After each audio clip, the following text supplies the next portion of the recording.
एक बड़ा ही curious question है कि क्या सारे गैर मुस्लिम जहन्नुम में जाएंगे? क्या एक ईसाई मुल्क में पैदा होने वाला बच्चा मक्का में पैदा होने वाले बच्चे के बराबर है? और अगर नहीं तो क्या ये उन बच्चों के साथ नाइंसाफ़ी नहीं है? क्योंकि बच्चों को क्या मालूम कि वो कहाँ पैदा हो रहे हैं? इन लोगों का क्या कसूर है जिनके ख़ानदान गैर मुस्लिम हैं? क्या सारे गैर मुस्लिम जहन्नुम में जाएंगे?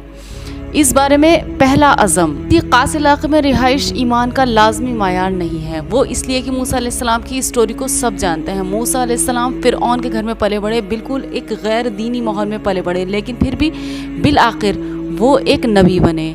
जबकि फ़िरऔन कितना जालिम था, वहीं फ़िरऔन की बीवी भी गैर मुस्लिम माहौल में पढ़ने के बावजूद भी अपने तजस्सुस का इस्तेमाल करके, अपनी अक़ल का इस्तेमाल करके बहरहाल अपने खुदा को पा सकी और लाख मज़ालिम के बावजूद भी उसने अपने ईमान को नहीं बदला। वहीं इब्राहीम अलैहिस्सलाम अंधेर नगरी में पले बड़े, एक कबीले में जो बुतों को पूजता था। हत्ता कि आप अलैहिस्सलाम के वालिद भी गैर मुस्लिम थे, लेकिन फिर भी आखिरकार क्या हुआ कि आप नबी बने। तो ये बात कोई मायने नहीं रखती कि आप इस्लामी मुल्क से कितनी दूर पैदा हुए या फिर किसी गैर इस्लामी मुल्क में पैदा हुए। अगर आप अपनी अक़ल का इस्तेमाल करते हैं तो आप ईमान तक ज़रूर पहुँच सकते हैं।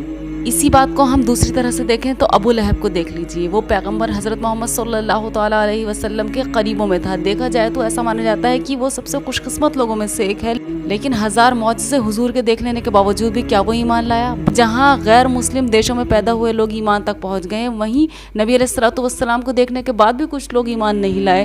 तो ईमान लाने का ताल्लुक़ किसी ख़ास इलाके में रहने से नहीं है।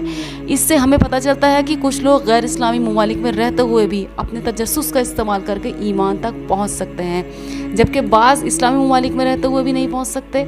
से कुछ गैर मुस्लिम अपनी अक़ल का इस्तेमाल करके और तजस्सुस का इस्तेमाल करके फैक्ट को, हक़ को जान पाए और इस्लाम तक पहुंच गए। जबकि इसके बरक्स वो मुसलमान जिन्होंने अपने ईमान की कोई तहक़ीक़ नहीं की, अपने ईमान को ताज़ा करने की भी कोई कोशिश नहीं की, इस्लाम पे अमल करने की भी कोई कोशिश नहीं की, धीरे धीरे कुफ्र में पहुंच गए। दूसरा अज़म ये कि इंसान फितरी तौर पर तजस्सुस रखता है। मान लीजिए कि आप एक एरोप्लेन में बैठे हैं, आप देख रहे हैं कि आपसे आगे वाली सीटों पर जो लोग बैठे हैं उनको एरोप्लेन से बाहर फेंका जा रहा है, जबकि नए लोगों को लाया जा रहा है। तो क्या आप बेफिक्र होकर बैठे रहेंगे?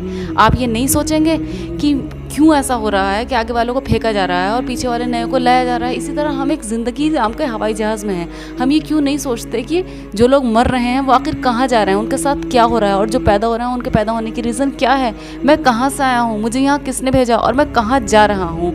अगर आपसे कोई ये कहे कि आप इस एरोप्लेन में बैठे बैठे वीडियो गेम खेलते रहें, आपके लिए खाना लाया जाएगा, बिल्कुल बेफिक्र होकर बैठे रहें, तो क्या आप कोई तहक़ीक़ नहीं करेंगे? आप बेफिक्र होकर बैठ जाएंगे? क्या आप कोई डर नहीं सताएगा कि मुझे भी फेंक न दिया जाए और फेंकने के बाद मेरे साथ क्या मामला होगा? तो यही तजस्सुस जब इंसान ईमान के लिए इस्तेमाल करता है तो बिल आखिर वो ईमान तक पहुंच जाता है। इसमें गैर मुस्लिम मुस्लिम देश में पैदा होना या मुस्लिम देश से बहुत दूरी पर पैदा होना कोई मायने नहीं रखता। अल्लाह ताला ने इतनी अक़ल और तजस्सुस सबको दिया है कि वो अपने मैं कहाँ हूँ, कहाँ से आया हूँ, कहाँ जा रहा हूँ, क्या मेरी ज़िंदगी का मकसद है, इन सब सवालात को अपने दिमाग में उठा सके और जान सके। तीसरा अज़म ये है कि जब हम कायनात को देखते हैं तो हमें हर चीज़ में अल्लाह सुब्हानो ताला की रहमत नज़र आती है, जो मखलूक की ज़रूरत रहमत व शफ़क़त से पूरी की जाती है। हर मखलूक की ज़रूरतें और रिज़्क़ मुक़र्रर वक्त में ऐसी जगहों से आता है जो हमारी अक़ल से परे है और हमारे बस से परे है। तो क्यों हम जहालत के अंधेरे में डूबे हुए हैं?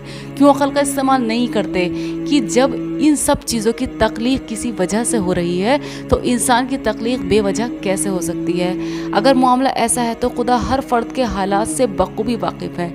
जो ईमान जैसा है, जिसका ईमान जितने लेवल का है, अल्लाह ताला का मामला आखिरत में उसी के हिसाब से होगा।